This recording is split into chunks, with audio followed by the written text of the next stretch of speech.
குதிரை ஏறி வரும் கருப்பசாமிதான், வெற்றி மாலை சூடி வரும் கருப்பசாமிதான். வெள்ளை குதிரை ஏறி வரும் கருப்பசாமிதான், வெற்றி மாலை சூடி வரும் கருப்பசாமிதான். கஷ்டமெல்லாம் தீர்க்க வரும் கருப்பசாமிதான், கஷ்டமெல்லாம் தீர்க்க வரும் கருப்பசாமிதான். கண்ணெதிரே காட்சி தரும் கருப்பசாமிதான், கண்ணெதிரே காட்சி தரும் கருப்பசாமிதான்.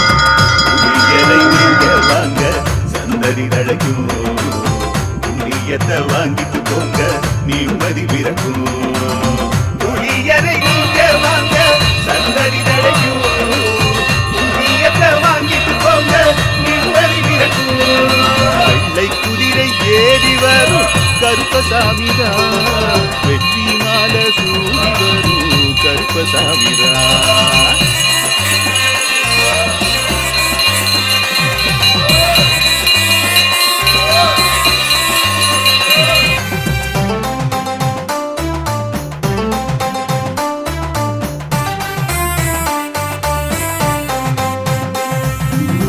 ராமரோட பரம்பரை தானே புளியரை கருப்பசாமி, ஐயப்பசாமி சித்தரோட அருள்வாக்கு.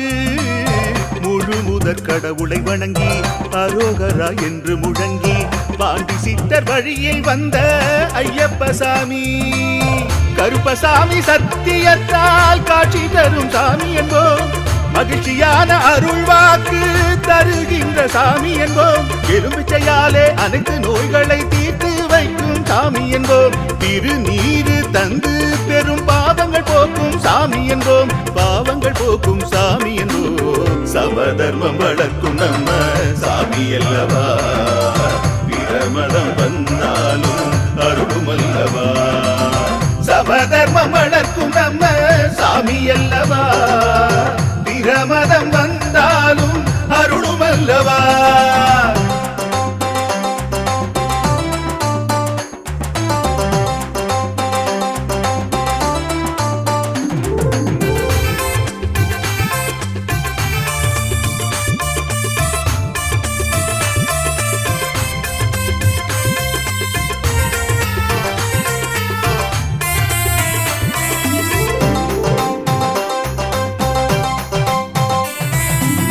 கட்டுமனை வீட்டுக்கிங்கே காவலாக இருப்பவராம், கட்டுமனை பூர்த்தியடைய ஆசி தருவார். கட்டு போட்டு நிறுத்தியதை கட்டுடைத்து அவரே தருவார், கட்டுப்பாடாய் வாழ்பவர் நெஞ்சில் குடியிருப்பார். மடியேந்தி வரம் கேட்டா மறுக்காம தருபவராம், மனதார வேண்டினாலே மறுகணமே வருபவராம். கற்பூர தீபம் ஏற்றினாலே ஒளியில் அவரே தெரிவாரே, கருப்பசாமி என்றே அழைத்தால் இதயம் முழுதும் நிறைவாரே, எதையும் முடித்து தருவாரே. புளியரை புண்ணிய பூமி நாமும் தொழுவோம், புளியரை கருப்பசாமி அருளை பெறுவோம். புளியரை புண்ணிய பூமி நாமும் தொழுவோம், புளியரை கருப்பசாமி அருளை பெறுவோம். வெள்ளை குதிரை ஏறி வரும் கருப்பசாமிதான், வெற்றி மாலை சூடி வரும் கருப்பசாமிதான். கஷ்டமெல்லாம் தீர்க்க வரும் கருப்பசாமிதான், கஷ்டமெல்லாம் தீர்க்க வரும் கருப்பசாமிதான். கண்ணெதிரே காட்சி தரும் கருப்பசாமிதான், கண்ணெதிரே காட்சி தரும் கருப்பசாமிதான். புளியரை நீங்க வாங்க சந்ததி தழைக்கும், புளியத்தை வாங்கிட்டு போங்க நிம்மதி பிறக்கும். புளியரை நீங்க வாங்க சந்ததி தழைக்கும், புண்ணியத்தை வாங்கிட்டு போங்க நிம்மதி பிறக்கும், நிம்மதி பிறக்கும்.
அருள் கருணையை நோக்கி ஸ்ரீ அருள்மிகு வழிகாட்டும் மாளிகைப்பாறை கருப்பசாமி திருக்கோயிலுக்கு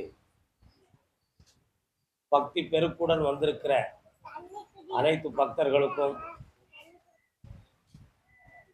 நமது திருக்கோயிலின் அருள் மகிமையின் சிறப்புகளை யூடியூப் மூலமாக உலகவாழ் மக்களெல்லாம் பார்த்து பக்தி கொண்டிருக்கின்ற எல்லா நல்ல ஆன்மாக்களுக்கும் எனது வாழ்த்துக்களும் நம் தெய்வத்தின் கருப்பசாமியினுடைய கருணை மிகுந்த அருளும் கிடைத்து உங்கள் அனைவருடைய எண்ணங்களும் புனிதமான அளவிலே நிறைவேறி இந்த உலக வாழ்வை ஆனந்தமாக நீங்கள் அனுபவிக்க வேண்டும் என்று சொல்லி என்னாலும் உங்களுக்காக பிரார்த்தனை செய்து கொள்கிறேன். எப்பொழுது இன்னொருவர் நல்லா இருக்க வேண்டும் என்று சொல்லி நாம் பிரார்த்தனை செய்கிறோமோ அப்பொழுது நாம் புனிதவான்கள் என்பது பொருளாகும். நான் மட்டும் நல்லா இருக்க வேண்டும் என்று எப்பொழுது நாம் நினைக்கிறோமோ அப்பொழுது நம்ம ஒரு சாதாரண மனிதன் என்பதை புரிந்து கொள்ள வேண்டும். ஏனென்றால் எல்லோரும் வாழ்ந்து இன்புற்று இருப்பதுதான் இந்த உலகம். அதற்காக எல்லாரும் நல்லா இருக்க வேண்டும் என்ற எண்ணத்தை ஒரு மனிதன் எடுத்துக்கொண்டான் என்றால் அவன் பக்குவம் அடைந்து கொள்கிறான். மனிதனாக பிறந்தவர்கள் அனைவருமே இந்த உலகத்தில் நிறைந்த பக்குவத்தை அடைந்து விட்டார்கள் என்று வரையறுக்க இயலாது. வளர வளரத்தான் மனிதன் பண்படுகிறான். அனுபவப்படத்தான் மனிதன் திருந்திக் கொள்கிறான். யாராயினும் சரி, ஒன்றில் சிறியார் ஒன்றில் பெரியார். ஒரு விஷயத்துல சிறியவனா இருப்பான், இன்னொரு விஷயத்துல பெரியவனா இருப்பான். நிரந்தர சிறியவனும் இல்லை, நிரந்தர பெரியவனும் இல்லை. இதுதான் மனித உலகம். நல்ல நூல்கள், பெரியோர்களுடைய அறிவு சார்ந்த கருத்துக்கள், பல மனிதர்களுடைய வாழ்ந்து சென்ற வரலாற்றின் அனுபவங்கள், இவைகளெல்லாம் நம்முடைய மனதை எப்பொழுதும் பண்படுத்தத்தான் செய்யும். அதற்காக தான் புராணங்கள், இதிகாசங்கள், வரலாற்று சுவடுகள். புராணங்கள், இதிகாசங்கள் என்பது தெய்வீக நிலையோடு உள்ள நீதிக்காக கற்பனை கலந்த படைப்புகளாகவும் இருக்கலாம். ஆனால் உணர்த்துவதில் பல தத்துவங்களும் நியாயமும் இருக்கும். வரலாறு என்பது உண்மையாக நடந்து சென்ற விஷயங்களை வரையறுத்து கொண்டு வந்ததனால் அது வரலாறுகள் என்று நாம் ஏற்று இன்று வரை அதை நாம் அனுபவித்து வருகிறோம். நமது ஒவ்வொரு புராணங்களிலுமே நமக்கு கிடைத்த செய்திகள், கருத்துக்கள் எல்லாம் ரொம்ப தெளிவானது தான். ராமாயணத்தில் ராவணனுக்கு உடன் பிறந்த சகோதரன் கும்பகர்ணன், விபூஷணன் இவர்கள் குறிப்பிடத்தக்கவர்களாகும். சகோதரி சூர்பனகை ராமாயணத்தின் திருப்பு முனை. ராமாயணத்தை திருப்பி ஒரு போர்க்கள வர கொண்டு போவதற்கு காரணமாக இருந்ததே சூர்பனகையினுடைய செயல்தான். ஆனால் ராவணனுடைய நடைமுறையும் ராவணனுடைய அதர்மமும் சரியில்லை என்பதற்காக எத்தனையோ முறை நீதியை எடுத்து சொன்னான் கும்பகர்ணன். அதை ராவணன் கேட்பதாக இல்லை. பல முறைகள் தர்மத்தை பற்றி அதிகமாக பேசி ராவணனை சகோதரத்துவத்திலிருந்து பகைத்து கொண்டவன் விபூஷணன். அந்த விபீடனனை பற்றி நாம பேசுகிற பொழுதெல்லாம் அசுரகுலத்தில் விபூஷணன் ஒரு தனிப்பிறப்பாக இருந்து தர்மத்தை காப்பவராக இருக்கிறானே என்று ஒரு அதிசயிக்க தகுந்த ஒரு பிறப்பு தான் விபூஷணன். ராவணன் இறுதி வரை திருந்தவில்லை என்ற ஒரே ஒரு எண்ணத்திற்காக இனிமேல் இவனோடு இருந்தால் தனக்கு மோட்சம் கிடைக்காது என்று நினைத்து உடன் பிறந்த சகோதரனை விட்டு பிரிந்து தர்மம் இருக்கும் ஸ்ரீராமருடைய திருப்பாதங்களை அடைந்தவன் விபீடனன். அதை உலகோர் சொல்வார்கள், என்ன தர்ம நீதியா இருந்தாலும் சகோதரனை பிரிந்து சென்றது தவறுதானே என்று ஒரு சிலர் வாதிப்பார்கள். அப்படி சகோதரனை பிரிந்தது தவறு என்று இருந்தால் சகோதரனுடைய அதர்மத்தை உணர்த்தியது ஒரு சகோதர பாசத்தில் தானே, அதை ஏன் அவன் கேட்கவில்லை என்று மறு அணியினர் அதை வாதிப்பார்கள். ஆனால் யார் என்ன வாதம் செய்தாலும் நடந்த சம்பவத்தை மாற்றிக்கொள்ள முடியாது. அதுதான் அங்குள்ள உண்மையாகும். விபூஷணனுடைய ஒரே ஒரு விஷயம், நீ செய்த குற்றத்துக்காக ஸ்ரீராமனை மன்னிப்பு கேட்டுக்கொள், உன்னுடைய ஆட்சியும் உன்னுடைய பிழைப்பும் எப்பொழுதும் ரட்சிக்கப்படும், நீ செய்த தவறுகள் நம்முடைய வரலாற்றில் இழிவாக கூறப்படும் என்று விபூஷணன் எத்தனையோ முறை ராவணனுக்கு எடுத்து, ஆனால் ராவணன் அதை கேட்கக்கூடிய நிலைகளிலே இல்லை. ஏனென்றால் விதி முன் சென்றது, ராவணன் அதன் வழியே பின் சென்று கொண்டிருந்தான். அதான் விதி முன் சென்றது, ராவணன் அதன் வழியே பின் சென்று கொண்டிருந்தான். 1000 பேர்கள் சொன்ன பின்பு கூட அவன் கேட்காததுக்கு காரணம் அதுவே ஆகும். இழைக்கின்ற விதி முன் செல்ல என்று ஒரு வார்த்தையை கம்பன் கூறுவார். ராமாயணத்தை தவறாகவோ, ராமாயணத்தை ஒரு கதை என்றோ, ராமாயணத்தை ஏளனமாகவோ நினைக்கக்கூடியவர்கள் ராமனுக்கு எதிரியை கதாநாயகனாக கூறுவதுண்டு. ராமாயணத்தை மதிக்க வேண்டும் அல்லது ராமாயணத்தை பெரிதாக கருத வேண்டும் என்பது நம்முடைய விஷயம் அல்ல. ராமாயணத்தில் இருக்கின்ற நல்ல கருத்துக்களும் அனுபவங்களும் அதை பக்தியாக எடுத்துக்கொண்டு மனிதன் பலர் பண்பட்டிருக்கிறார் என்பது மட்டும்தான் நாம் எடுத்துக்கொள்ள வேண்டிய விஷயமாகும். அதற்காக மனிதர்களுக்குள்ளேயே அது ஒரு பகை உணர்வுகளாக மாற்றிக்கொண்டு அதை போய் சர்ச்சை செய்து கொண்டு அதை ஆய்வு செய்து கொண்டு அலைவதை நாம் எடுத்துக்கொள்ள வேண்டிய அவசியங்கள் இல்லை. அப்படி என்ன நல்ல விஷயத்தை இந்த ராமாயணம் கூறிவிட்டது என்று சிலர் கேட்பார்கள். ராமாயணத்தை நல்ல படித்து தெளிவாக உணர்ந்தால் அதில் இருக்கக்கூடிய தர்மங்கள் தெரியும். யார் யார் எப்படி உறவுகளில் வாழ்ந்து கொள்ள வேண்டும், யார் யார் தெளிவாக நடந்து கொள்ள வேண்டும் என்பதற்குரிய விளக்கங்கள்லாம் ராமாயண காவியத்தில் அனுபவ பாடங்களாக நிறைய காட்சிகள் இருக்கிறது, நிறைய சிந்திக்க வேண்டிய விஷயங்கள்லாம் இருக்கிறது. விபூஷணனை கொண்டு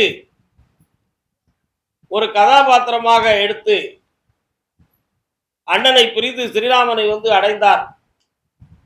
அடைந்த உடனேயே தீர்க்க ஞானமாக தெரிந்து விட்டது ஸ்ரீராமருக்கு, ராவணன் அழிந்து விடுவான், விபூஷணன் தான் இனிமேல் ராவணன் இருக்கின்ற ஆட்சி பீடத்தில் இருப்பான் என்பது ஸ்ரீராமருடைய ஞான கண்களுக்கு தெரிந்து விட்டன. அந்த ஞான கண்களுக்கு தெரிந்த உடனேயே அனுமனை கூப்பிட்டு, ஹனுமான் அப்படிங்கிறத ஒரு வார்த்தை அது காரண பெயர், ஆஞ்சநேயர் என்பது இயற்பெயர். இன்று எத்தனையோ இல்லங்களில் நாய்கள் வளர்க்கப்பட்டு பிள்ளைக்கு பிள்ளையாக வளர்ந்து கொண்டு இருக்கிறது. அதையும் நம்ம ஒரு பாசத்துக்குரிய ஒரு பொருளாகவும் மரியாதைக்குரிய ஒரு பொருளாகவும் தான் இன்று வளர்த்து கொண்டு இருக்கிறோம். யார் வேண்டுமானாலும் எந்த மிருகங்களோடும் நட்பும் வைத்துக் கொள்ளலாம், அன்பும் வைத்துக் கொள்ளலாம்ங்கிறதுக்கு மாடு வளர்ப்பு, ஆடு வளர்ப்பு, நாய் வளர்ப்பு, கோழி வளர்ப்பு இவைகளெல்லாம் பாசத்துக்குரிய ஒரு பொருளாகத்தான் மனிதனுடைய வாழ்க்கையிலே காட்சியளித்துக் கொண்டிருக்கின்றன. அதுல அனுமன் ஸ்ரீராமனோடு நட்பு வைத்திருந்தான் என்பதை நாம வியக்கத்தக்கதாக எடுத்துக்கொள்ள வேண்டிய அவசியம் ஒன்றுமில்லை. ராமன் ஹனுமானை மகன் என்றும் பக்தன் என்றுமே பார்த்தார் என்பதுதான் அதுல முக்கியத்துவமானதாகும். ஹனுமானை அழைத்து விபீஷணனுக்கு ராவணன் ஆளுகின்ற ஆட்சியை இவன்தான் பெறப்போகிறான் என்பதற்கு மகுடம் சுட்டுவாயாக என்று சொன்னார். மலர் மகுடம். சாமி அதற்கு என்ன செய்ய வேண்டும்னு கேட்டார். சமுத்திரத்தின் நடுவே சென்று நல்ல தண்ணீரை குடர்ந்து அதுல பிரபஞ்ச சக்திகளை ஏக்கி அந்த பிரபஞ்ச சக்தி நிறைந்த கலசத்தில் குவளையில் இருக்கின்ற தண்ணீரை விபூஷணனுடைய தலையில் விட்டு பாவ உணர்வுகளை எல்லாம் களைந்து அவனை புனிதனாக்கு என்று சொன்னார். உடனே அனுமன் தன் நண்பர்களை கூட்டிக் கொண்டு நடு சமுத்திரத்துக்கு சென்று நல்ல தண்ணீரை கொண்டு வந்து குவளையிலே கொண்டு வந்து விபூஷணனை உட்கார வைத்து தலையிலே அபிஷேகம் செய்து பாவ உணர்ச்சிகளை எல்லாம் கழுவினார். அதுல புதிய மன உணர்வும் புதிய மனோசக்தியும் பெற்றான் விபூஷணன். அந்த சக்தியை பெற்ற பின்பு விபூஷணனுக்கு மலர் கிரீடம் லட்சுமணன் கையால் வைக்கப்பட்டது. ஏன் ஸ்ரீராமர் கையால் வைக்கவில்லை என்பது ஒரு கேள்வி. ஸ்ரீராமர் மனம் சோர்ந்து மனவேதனை அடைந்து இருக்கிறார். மனவேதனைக்குரிய ஒரு கதாநாயகனாகவே இருக்கிறார் மனைவியை பிரிந்து. லட்சுமணன் சமாதானத்தோடு தான் மனைவியை பிரிந்தான். ஆனால் ஸ்ரீராமனோ மன சஞ்சலத்திலே மன சங்கடமான நிலைகளில் மனைவியை பிரிந்து வேதனைப்படுகிறார். அந்த வேதனை மிகுந்த ஒரு உணர்வோடு ஒருவருக்கு மகனும் சூட்டக்கூடாது. லட்சுமணா, நீயே சூட்டுவாயாக என்று சொல்லி விபீஷணனுக்கு மகனம் சூட்டினார். ஹனுமான் ஓடி வந்து ஸ்ரீராமரிடம் ஒரு கேள்வி கேட்டார். நீங்க சொன்னீங்களே ராமாயணம் வந்து அப்படி என்ன நல்ல கருத்தை சொல்லிவிட்டது என்று, அதற்கு இதில் ஒரு எடுத்துக்காட்டு இருக்கிறது. ஹனுமன் வந்து கூறினார், விபீஷணனுக்கு இப்பொழுது மகனம் இலங்கை மாநகர் என்று நீங்கள் மகனம் சூட்டி விட்டீர்களே, நாளையே ராவணன் மனம் திருந்தி வந்து ராமா என்னை மன்னிப்பாயாக என்று உன் மலரடி சேர்ந்தால் விபீஷணனுக்கு மகனம் சூட்டியதற்கு அர்த்தம் என்ன? ராவணன் எந்த நாட்டை ஆளுவான் என்று கேட்டார். இப்படி ஒரு கேள்வி அங்கு வந்துவிட்டது. உடனே ஸ்ரீராமர் சொன்னார், மனம் திருந்தி மலரடி ராவணன் சேர்ந்தான் என்றால் என் தாய் நாடாம் கோசலை நாட்டை அவனுக்கு மகனம் சூட்டி கொடுப்பேன்னு சொன்னார். அந்த வார்த்தையை நீங்க நல்லா கவனிக்கணும். மனம் திருந்தி ராவணன் என் மலரடி சேர்ந்தான், என் பாதத்தை பணிந்தான் என்றால் அவன் திருந்திட்டான், என்னை மன்னிச்சுக்காங்க, தவறை ஏற்றுக்கிறாங்க சாமி என்று சொல்லிட்டான்னா என் கோசல நாடாகிய என் தாய் நாட்டை அவனுக்கு நான் மகனை சூட்டி கொடுப்போம்னு சொன்னார் ஸ்ரீராமன். இதில் சிந்திக்க வேண்டியது என்ன? ராவணன் எதிரி என்று நினைக்கவில்லை ஸ்ரீராமர். மன்னிக்கின்ற குணத்தை ஏற்றுக்கொண்டவர், எதிரிக்கும் இரக்கம் பார்க்கின்ற மன உடையவனாக ஸ்ரீராமர் அங்கே ராமாயணத்தில் காட்சியளித்தார். அவன் என்னை எதிர்த்த மட்டும் அவனுக்கு இந்த நாடை நம்ம கொடுக்க முடியாது, விபூஷணனுக்கு தான் நம்ம கொடுக்கணும்னு நினைச்சு அவர் முரட்டுத்தனமான வார்த்தையை சொல்லலை. இதை யாரும் ஆராய்ச்சி கண்ணோட்டத்தோடு பார்த்தீங்கன்னா இன்றைய உலகத்துக்கு பொருந்தவும் செய்யலாம், பொருந்தாமலும் இருக்கலாம்.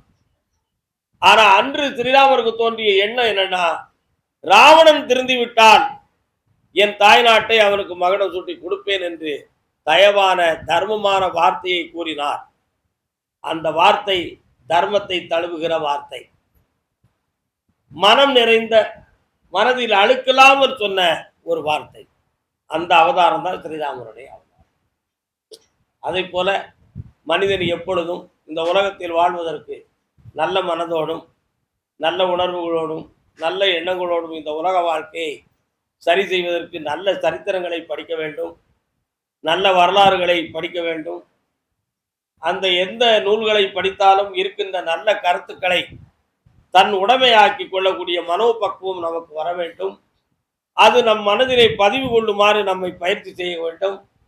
இப்படிப்பட்ட நீதி மிகுந்த நெறி மிகுந்த விஷயங்களை மனதில் கொண்டு நம் மனதில் இருக்கிற மாசுகளை தூய்மையாக்கிவிட்டு மாசில்லாத மனதுக்குள்ளே ஈத்தனை வர வைத்து என்னாலும் உயர்ந்திருப்போம் என்று சொல்லி அருள்வாக்கை தொடங்குவோம். வாழ்க. வணக்கம்.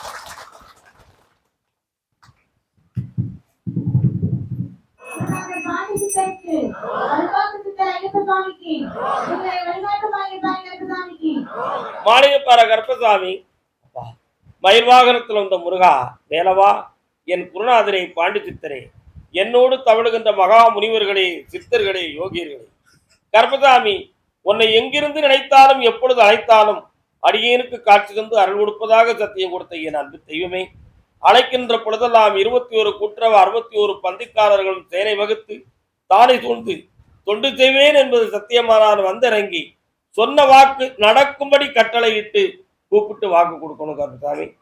பட்டினத்தார் திருவடிகளுக்கு 1000 கோடி வாழ்த்துக்கள். முதல் உத்தரவு, இலங்கை மாநகர். உன்னுடைய கட்டுமனைக்கு நான் போய் பார்த்தேன். உன்னுடைய இல்லத்து அருகே காளி என்னும் ஒரு திருக்கோயில் உன்னுடைய வீதியின் எல்லையில் இருக்கு. அதே போல உங்களுடைய மூதாதையர்கள் பைரவர், பேச்சியம்மன் போன்ற தெய்வங்களை வணங்கி வந்தவர்கள். ஆனா இப்போ சரியாக 9 ஆண்டுகள் காலங்களாக உன்னுடைய குடும்பத்தில் செய்கிற தொழிலில் விருத்தி இல்லாத நிலையும், உறவுகளிலே பகையும், தீர்க்க முடியாத கடன்களும் தொல்லையுமாக நடந்து விவசாய பூமிகளை இழந்து விடுவோமோ என்ற வேதனையோடு என்னை பார்க்க வந்திருக்கேன். காரணம் சொல்லலாம் கருப்பசாமி, இந்த கடன்கள் எல்லாம் தீருமா? அதை தீர்க்கக்கூடிய அளவுக்கு எங்களுக்கு வருமானம் வருமா? இல்ல எங்க நிலைமை இப்படி அஸ்தமனம் ஆயிருமா என்ற விவரம் தெரியல. அதனால உயிரோடு இருக்கவா வேண்டாமாங்கிற சந்தேகமே எங்க உள்ளத்துல இருக்குன்னு சொல்லுறேன். வாஸ்தவ தப்பா? காரணம் சொல்லுவேன்.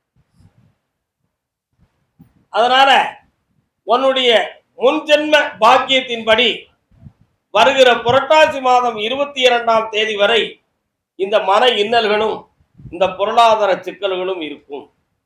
அதற்கிடையில எந்த ஒரு உயிர் சேதமும் இல்லாமலும் ஆக்கி புரட்டாசி 27ஆம் தேதிக்கு பிறகு நிறைந்த செல்வங்களை தந்து உன் கடனை தீர்த்து குடும்பமா வாழ வச்சுட்டாரு.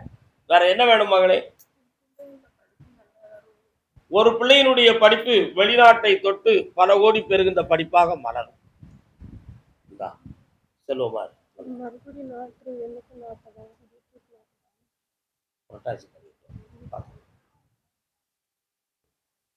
கர்மசாமி, ஆமா அப்படியா? பெங்களூர்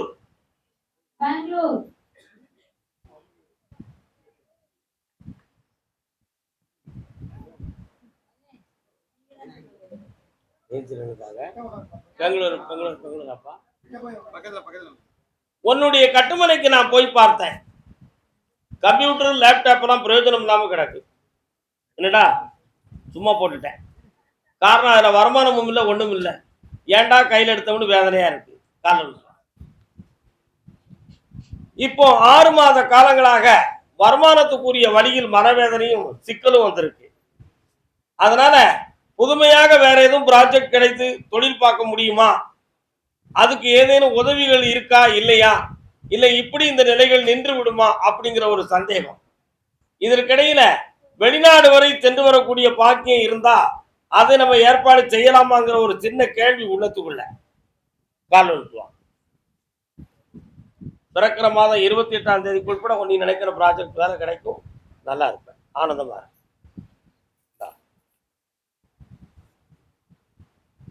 அதே பெங்களூர் எல்லை, திருவண்ணாமலையிலிருந்து பெங்களூர் வர காலம் சொல்லலாம். யார் அந்த அம்மா? பெங்களூரியா?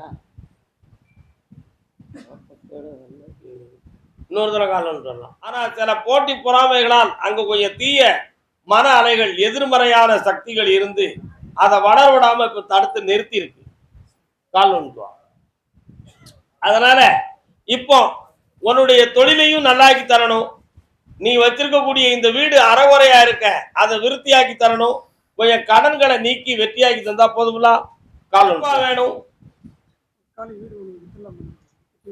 அத இன்னும் 2 மாதங்களுக்குள் 62 நாட்களுக்குள்ள அது விலையாகும். இந்த வீட்டை விற்கிறதுக்கு வேண்டிய ஏற்பாடு பண்றேன். இந்த பணத்தை நீ வேலை பார்க்குற இடத்துக்கு கொண்டு போ. நிறைய கான்ட்ராக்டும் பணியும் கிடைக்கும். இந்தா சந்தோஷமா வெற்றி அடைஞ்சுக்காம. கருப்பசாமி, ஆமா அப்படியா? திருவண்ணாமலை.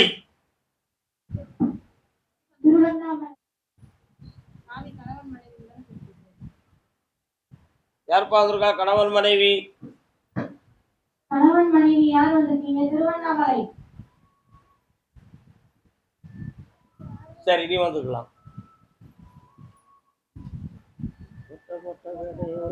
இன்னொரு தடவை கால் விட்டு வரலாம்.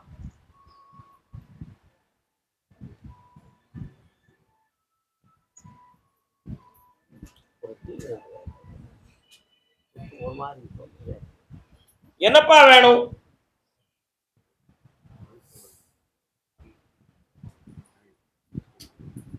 பக்கத்துல வா, ஓப்பனா பேசு. என்ன வேணும்? கால் வந்துட்டு வரலாம்.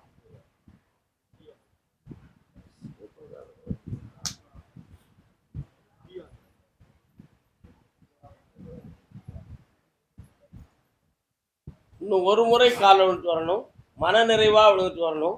எரிச்சல் உன் மனத்துக்குள்ள ஒரு 2 பாயிண்ட் இருக்கு, அதை தீர்க்கணும். வரலாம். ஏன்னா இங்க சுத்த மனசுக்கு தேவைப்படும். வரலாம்ப்பா. சுமார் 2 ஆண்டு காலங்களாக இல்லற வாழ்க்கையில் மன வருத்தமும் பிரிவுக்குரிய மன துன்பமும் குடும்பத்தில் நடந்துகிட்டு இருக்கு. உண்மையா? இதுக்கு பெரியவங்க யாரும் காரணமா இருக்காங்களா அப்படின்னு கேட்டேன். கிரகங்கள் தான் காரணம். மனிதர்களால் எந்த ஒரு விஷயமும் நடக்கல. அதனால வீண் குழப்பங்கள் தேவையில்லை. இன்னும் 22 நாட்கள் அவகாசம் இருக்கிறது. 22 நாள் கழிச்சு என்னை மீண்டும் வந்து பார். தெளிவாக்கி தரேன், வெற்றியாக்கி தரேன். கால் வந்து சொல்லலாம்.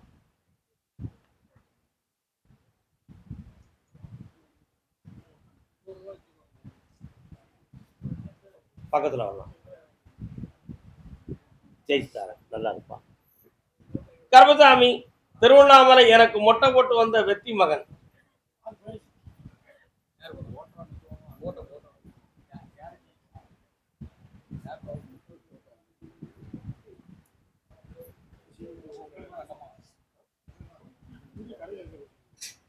இந்தா, இனி சென்ற இடம் சிறக்கும். வெற்றி ஆகிக்கா. நேரத்தையே உத்தரவு கொடுத்தாச்சு. செல்வாக்கா இருந்த மகனே, புரியுத பாருங்க. நல்லா இருக்கு. கருப்பசாமி, மதியம் அன்னதானத்தை சாப்பிட்டு போங்க. கருப்பசாமி, திருப்பூர் எல்லை. திருப்பூர் திருப்பூர் திருப்பூர் வாங்க, கொஞ்சம் வேகமா வாங்க.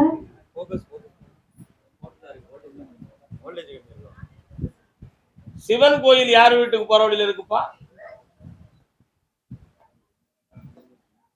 சிவன் கோயில் யார் எல்லைக்கு போகும்போது இருக்கு? வரலாம்.